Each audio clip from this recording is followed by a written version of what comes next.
Hola amigos, bienvenidos a mi rincón literario.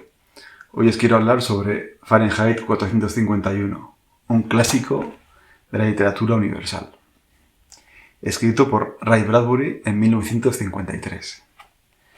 Es, junto con Un mundo feliz de Aldous Huxley y 1984 de George Orwell, probablemente los libros más conocidos y mejores, subjetivamente, de distópicos, de tema distópico, situados en tiempos y épocas distópicas.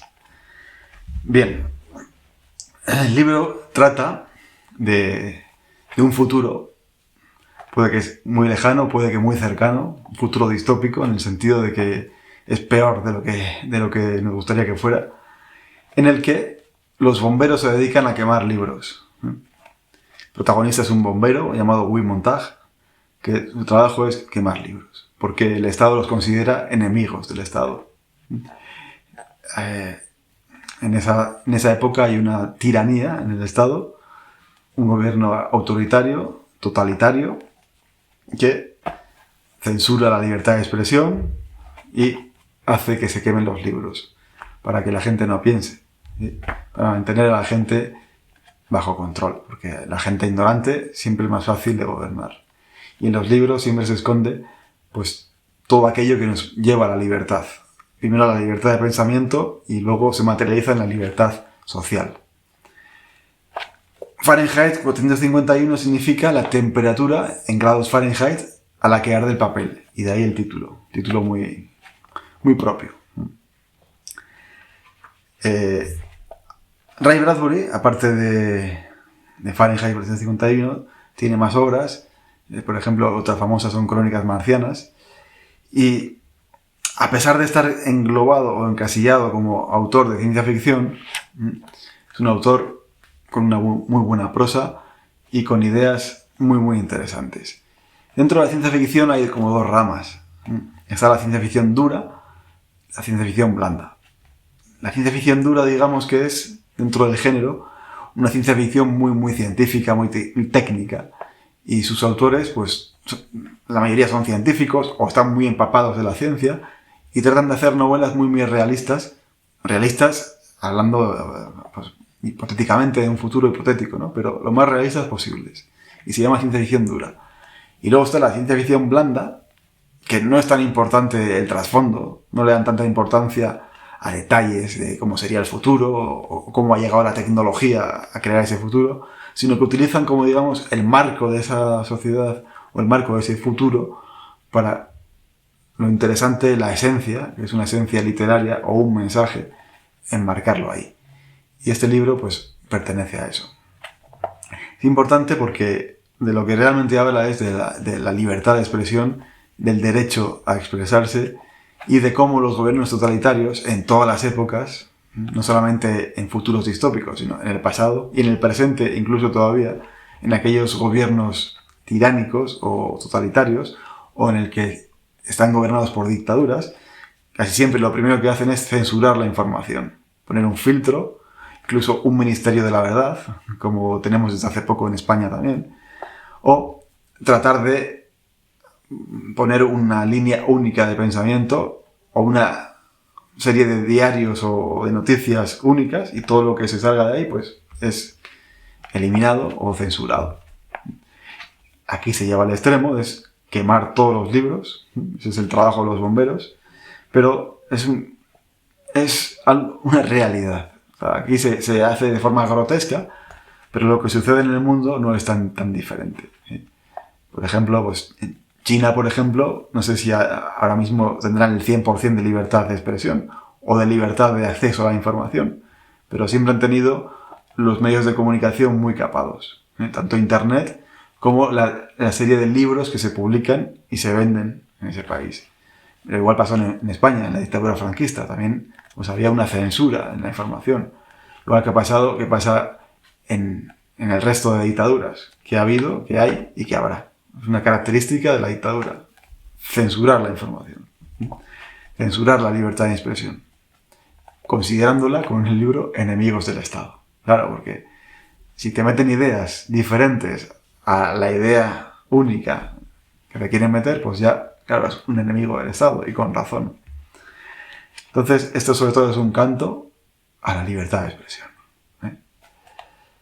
Bien, alguna anécdota curiosa con este libro fue que fue escrito en 1953, creo que he dicho. En 1967, si no recuerdo mal, unos padres de un colegio de Iowa, en Estados Unidos, pidieron censurar el libro porque decían que tenía un lenguaje explícito, subversivo y con temas algo tajantes o tabús. Entonces se censuró. Bueno, se censuró, no. Se pidió para censurarlo.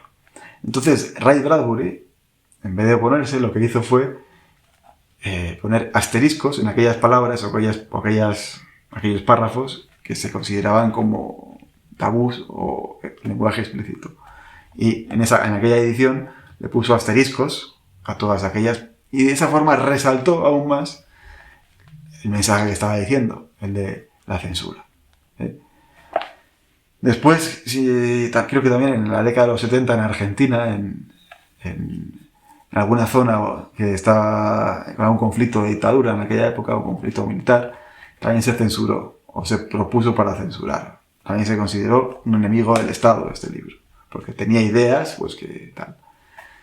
Una vez más, pues se intentó censurar. Y creo que se ha vuelto a intentar censurar más veces, en más sitios. Es una paradoja, porque habla de la censura y a la vez lo han intentado censurar varias veces. También el libro hace una visión profética. Decía que en esa época de ese futuro distópico todo el mundo está enganchado a la televisión y nadie lee. Bueno, aparte de que se queman los libros, pues nadie lee. Entonces la televisión como que atontaba aún más a la población. Aparte de no tener acceso a todos los clásicos, a toda la información y sabiduría que hay en los libros, estaban embotados y atontados con la televisión. Hoy en día pasa algo parecido con las redes sociales. La mayoría de personas está 100% con el móvil, las redes sociales, y cada vez se lee menos. Cada vez se lee menos. O si se lee es, digamos, de forma rápida, de forma cruzada, por encima. O como hay tanto acceso a la información y tantos libros que se pueden descargar gratis o piratas en una tablet o en un libro electrónico, pues al final pues se lee muy por encima. Se lee muy por encima y lo que estamos acostumbrados o lo que se estila es hacer cada vez vídeos más cortos y resúmenes más cortos, o si no le pedimos al chatbot, la inteligencia artificial, que nos haga un resumen del libro, o que nos haga un resumen de este párrafo o de este texto, o lo que sea. Y al final, pues la sociedad se va cada vez estupidizando un poco más. No hasta el punto de quemar todos los libros, pero sí que existe cierta realidad de lo que habla este libro. Lo dicho, el Estado siempre es enemigo del conocimiento. El Estado, tanto los más dictadores como los más liberales, siempre va a tratar de alguna forma descarada o sutil de censurar la información o de crear una línea de pensamiento, una línea editorial, lo que se llama. Y todo lo que se salga un poco de ahí, pues, o no se publica o se censura. O se crea un comité de expertos para denostar esa línea de pensamiento. Entonces ya, pues, queda automáticamente fuera. Ministerios de la verdad, censuras, cortar las libertades de expresión, esos son todo signos de un cáncer, que es el cáncer totalitario de tratar de estupidizar a la gente. Si te quito el acceso a la información, si te corto el acceso a la información, si te sesgo el acceso a la información, si solo te doy una fuente de información y no te doy acceso a otra, al final es una forma de controlar, una forma de poder. Entonces este libro, de 1953, sigue aún muy vigente. Y seguirá muy vigente, me temo, durante las próximas décadas e incluso siglos. Fahrenheit 451. Si no lo habéis leído, os lo recomiendo ampliamente, junto con esos dos otros libros, como 1984 y Un mundo feliz. Que esos son para mí la trilogía de los libros distópicos. A pesar de que hay más y muy buenos, pero hoy os quería hablar sobre este.